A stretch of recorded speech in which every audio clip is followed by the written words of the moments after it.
Hello, my name's Angel Serta. For this assignment here, I'm going to be interviewing one of my coworkers. You can go ahead and just give a quick your name, what you do, what's your job title, and what culture we're going to be covering today. Okay, so my name is Davis Fan. I'm a special education teacher here. So here's the interesting part. I go by Davis Fan, but legally my name is Chung Kwan Fan. That would be my Chinese name. And we'll be focusing on my Chinese American culture and also on how that might intersect with my weeb or nerd culture. Awesome. Okay, so since we got the first question out of the way of what his cultures he's going to be focusing on, so for our second question, do you feel like the language style in your culture is more direct or indirect?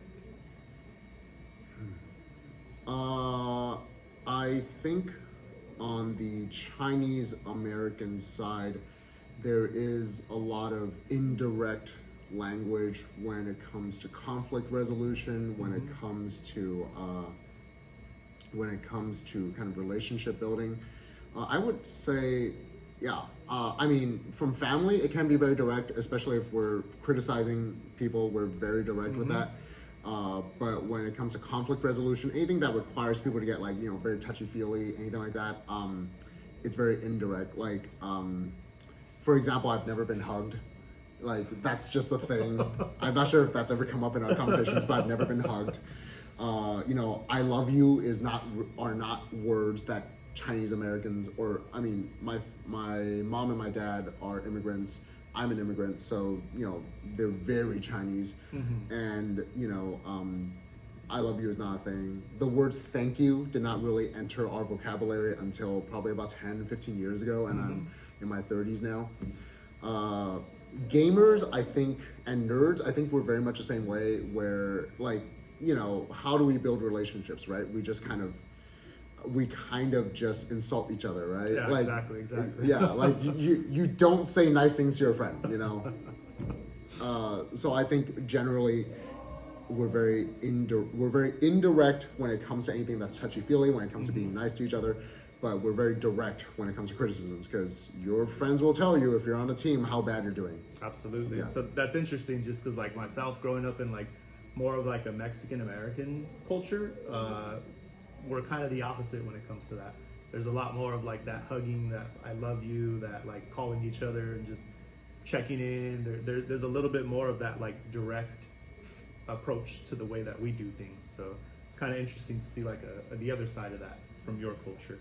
Yeah, I think oftentimes that's kind of what makes the immigrant experience kind of tough, because you have all these different cultures together, and naturally you're going to compare yourself to others. And it's very natural, I think, for a lot of Asian Americans to feel kind of unloved, or I know I definitely felt that way when I was younger, because I didn't understand the Chinese American love language as opposed to what I perceived to be the love language of others around me, right? Yeah. Interesting. Awesome. Thank you. So for our next question here, how does your culture feel about small talk? Small talk. So would you be able to explain to me in other in kind of layman terms what you would mean by small talk? Stuff like how's the weather and stuff like that? Yeah, just okay. very broad, or just very simple things. How are you doing today? Or what's the temperature? What's the weather like? I think it's common. Simple, small conversations. Talk it's definitely a common thing that happens. In Chinese culture, one of the most common phrases I remember hearing a lot when I was younger is I'd often see some friends or some family and pass by when I'm just taking my evening stroll with my dad. And I remember one of the things that my dad would always ask, or they would always ask my dad, is, "Oh, have you had dinner yet?" And at one point, I remember just asking why are they asking that? It's 10 p.m. Who hasn't had their dinner yet? And I'm looking up because at this point in my life, I was taller than my dad. I was shorter than my dad. And he kind of explained to me, oh no, people just, it's like a greeting. It's how's the weather? No, exactly. And I mean, it's definitely more common, I guess, in some cultures as opposed to others, where that's just the way that it's the conversation starters, right? Or trying to just get a conversation started, or maybe sometimes it starts with that small talk. Yeah, I think on the gaming side too, there's always, and the nerdy side, there's always that go-to conversation piece, right? Like just something small that you just always go to, right? Like, what have you been playing lately? What's your rank now? Or like, what have you been watching lately? It's all the same, that same kind of,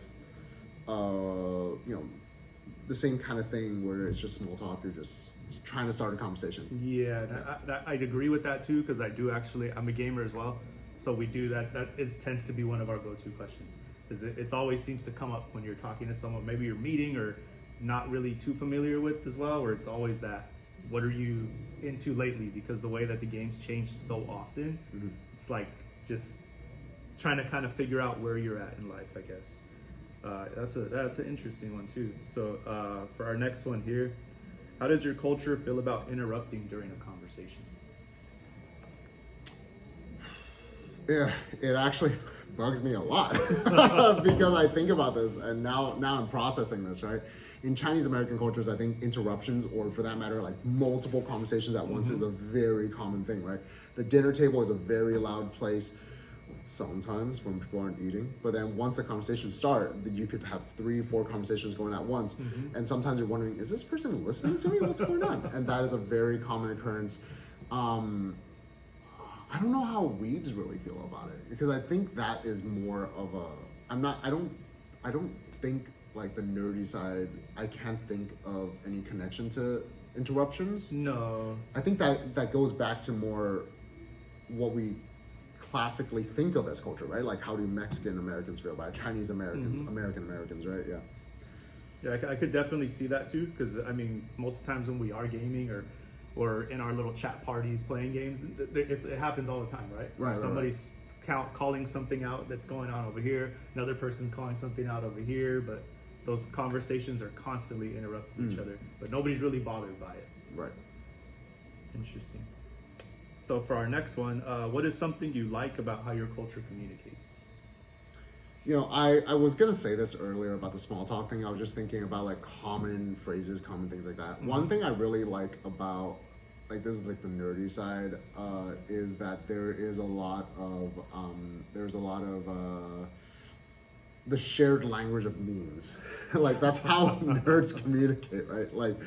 Like right now, when you were talking about the small talk, in my mind, I was thinking, "Are you winning, son?" And the moment I said, I was thinking that, I kind of chuckled a little bit. I'm sure if you watch over the film later, you'll see a part where I just started laughing under my breath a little bit, right?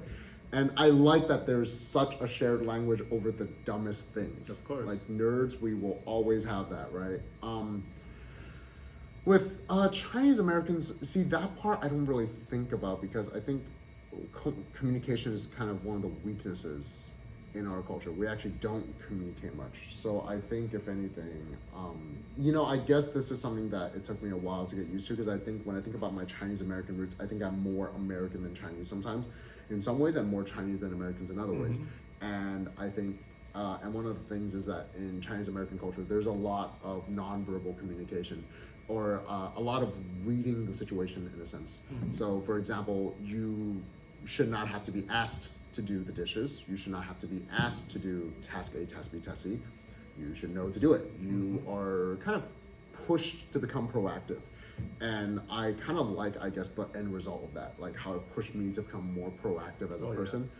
Although it's definitely created conflicts with me and, a lot of people with, more American upbringings, where it's like, no, I have to ask them, and it's and a lot of times people are less proactive, and I think it creates some conflict there. It's the reverse of what I said earlier about how I would perceive myself to be unloved, and instead I've taken on that Chinese American perception of, I'm not proactive, I'm lazy, and I sometimes have to check myself before I think that about another individual. Like, are they lazy? No, that is just my Chinese American perception of that, and not that they're actually lazy. Interesting. I like that. So maybe this kind of can this actually goes with that question. So now, what is something you dislike about the way that your culture communicates? I mean, I guess there's that, and then, but I don't think that's necessarily me disliking that part of my upbringing, right? That's just I think the nature of the salad bowls that we have in culture, where we have to be very aware of other cultures around us and how we can work with them and how to be understanding, right? But one thing I probably do dislike is that, you know, I mentioned this earlier in the interview, but we're very direct when it comes to any negative, any critiques and negative communication. And, you know, that is tough to get used to, right? Like, I do wish that people were just more positive instead, that Chinese Americans were more encouraging, right? Like, you know, I would hope that I would wish that I was told I love you, you know? Like, it would be nice to be hugged, but at the same time, you just live with that, right? It is what it is. Absolutely. Well, that was a very interesting, just getting a different side of things that I've never really heard, even just working with you, that I've never really knew even about you. So thank you for your time. I truly appreciate it, and hope you guys enjoy the video.